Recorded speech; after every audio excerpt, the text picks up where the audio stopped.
UP, gusto rin naman lang makasiguro na makakuha rin sila ng magandang pwesto dito sa tournament. At doon mahihirapan tong FU pag nagpatuloy yung ganyang magandang floor defense ng UP. At si Tots Carlos nakapuntos sa halos lahat. Nag-aambag para sa Lady Fighting Maroons Ivy. Tingnan natin to. So that's off the... Yan, 5 yan. So syempre ang importante para dito sa FEU is huwag nilang hayaan na tuluyang umabante itong UP. 10-6. Pero maganda ang nilalaro, ano? Maganda yung reception, maganda yung mga set. Isang kamay lang talaga ng depensa ng FEU dito sa dulo ng set number 1. Ginoo. Negrito, papalo. Kailing, isiset. Uy, naunahan niya. Nagulat itong depensa ng FEU. That's right. Lady Maroons now. That was a very smart move. UP earlier on. Kailing, Bersola.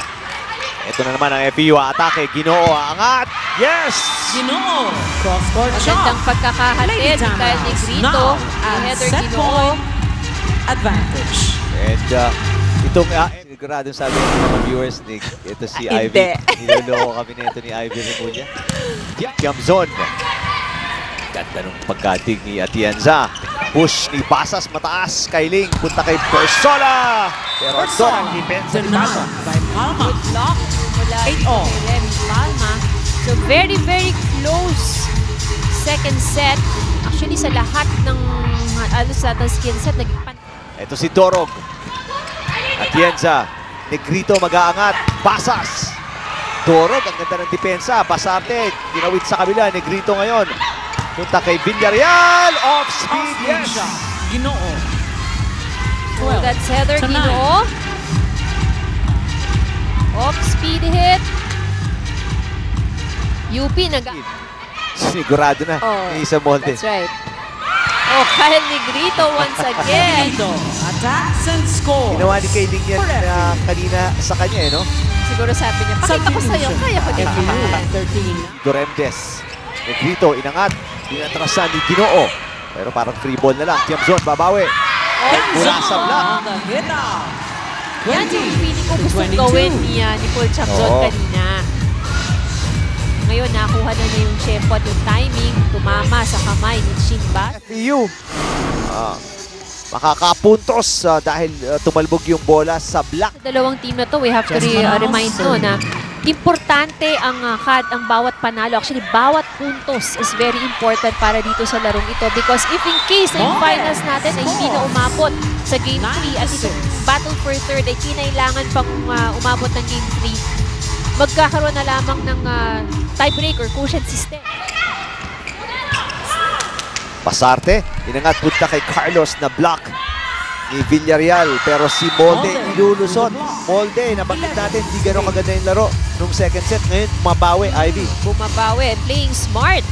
So ito, pinadaan sa kamay ng blockers. Pwede. Oo. Baka magulat tayo si Tots next time, nagsiset na. Or libero. Libero. Speaking of, di inabot ni Geyser yung tapik na yon ni Remy Palma. Parang chop eh. Set number 3.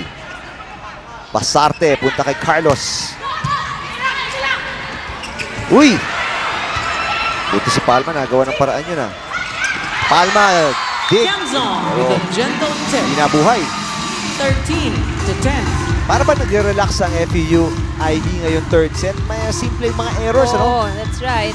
So medyo right. So nakita natin yung mga ibang naging problema doon sa panic ng FEU kanina. No? Nagsimula rin yan syempre doon sa reception.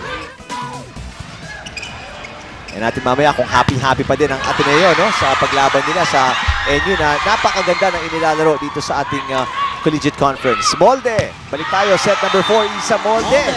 With a check ball. Kung anong ganda ng inilalaro ng UP, ganun din ang kaganda ang opensa ni Isa Molde ngayon. That's right. So, nagiging maganda at mas aggressive ang galaw ng UP. Para pahabain itong battle for third place, game number 1. Tots Carlos, pababa na rin siya nun eh, no? Ganda lang nung timing sa kayong tapik niya. Tots Carlos playing very smart. Actually, dadalhin yung bola.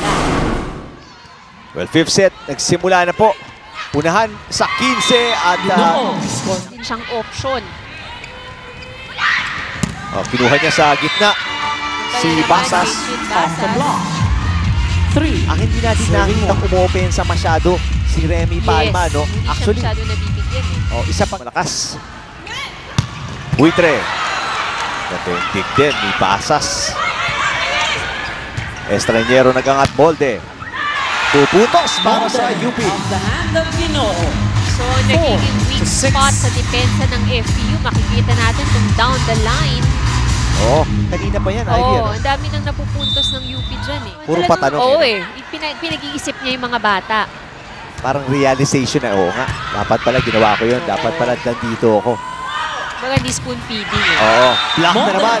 Magkasunod na Well block read yun. by Ivy Ama. na pumuntos para 10. sa FEU. I'm out. Coach UP. Jerry, tatawag ulit ng timeout. 4 na kalabangan ng FEU. Pakinggan natin.